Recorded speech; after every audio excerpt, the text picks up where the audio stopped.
Assalamualaikum warahmatullahi wabarakatuh. Kali ini saya akan menjelaskan tentang teori respons butir.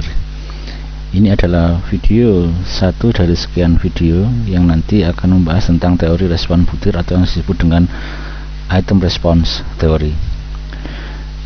Teori respons butir adalah upaya untuk memadukan subjek dan butir menjadi satu informasi dalam satu skala.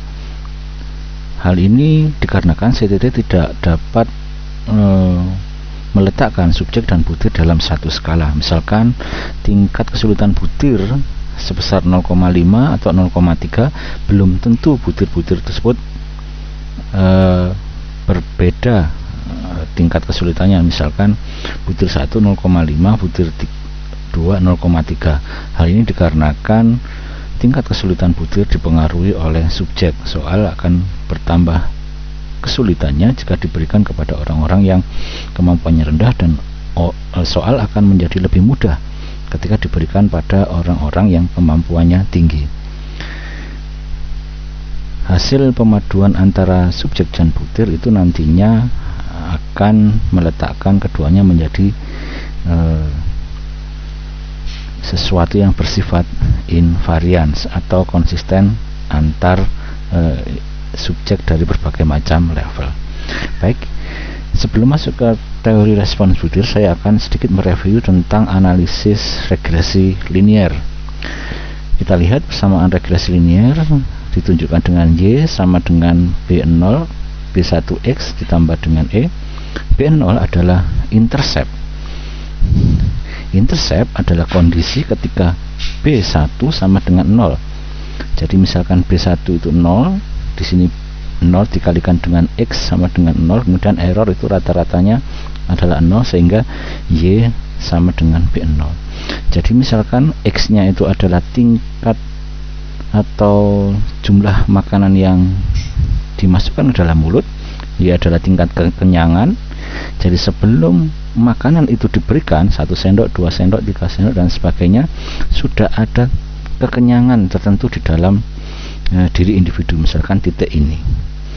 Nah, baru ketika ditambah 1 sendok kekenyangannya meningkat. Tapi sebelum makanan diberikan, individu sudah memiliki tingkat kekenyangan. Nah, informasi itu namanya intercept, atau dalam eksperimen dinamakan dengan baseline. Ketika treatment belum diberikan, misalkan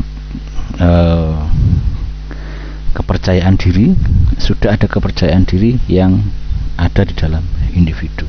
Ketika treatment ditambahkan, kepercayaan diri akan mengalami peningkatan. Parameter yang kedua, B1, menunjukkan kemiringan atau slope, menunjukkan peranan X terhadap Y. Semakin miring, semakin besar kemiringannya, semakin besar peranan X terhadap Y. Ini adalah intercept, ini adalah slope. Bandingkan dua penelitian ini. Yang pertama adalah peranan intensitas belajar terhadap prestasi belajar.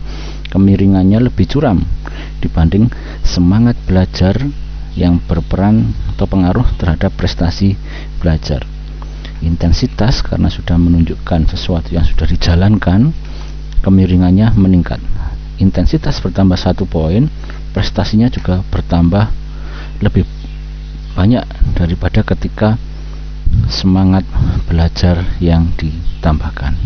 Dari sini kita mengambil prinsip bahwa kemiringan menunjukkan peranan. Semakin miring, semakin besar. Parameter slope menunjukkan semakin tinggi peranannya.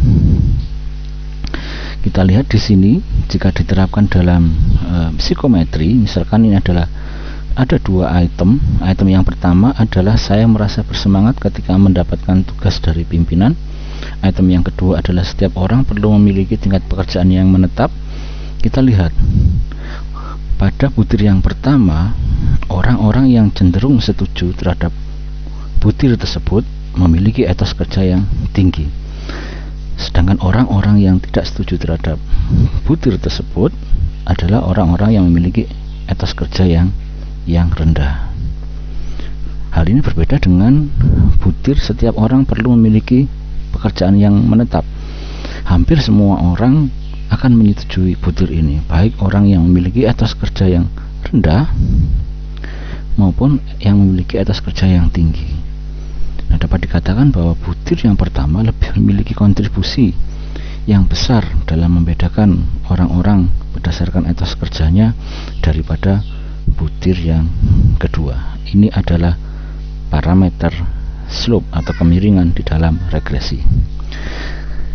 Saya bacakan, kemiringan garis menunjukkan besarnya kontribusi itu dalam membedakan atau mendiskriminasikan kemampuan atau ciri sifat yang diukur. Semakin miring, semakin besar kontribusinya. Jika kemiringan garisnya terbalik, misalkan ini terbalik dari kiri ke kanan semakin menurun, maka butir tersebut justru mengukur ke sesuatu yang terbalik. Misalkan ditujukan untuk mengukur kerajinan, akan tapi justru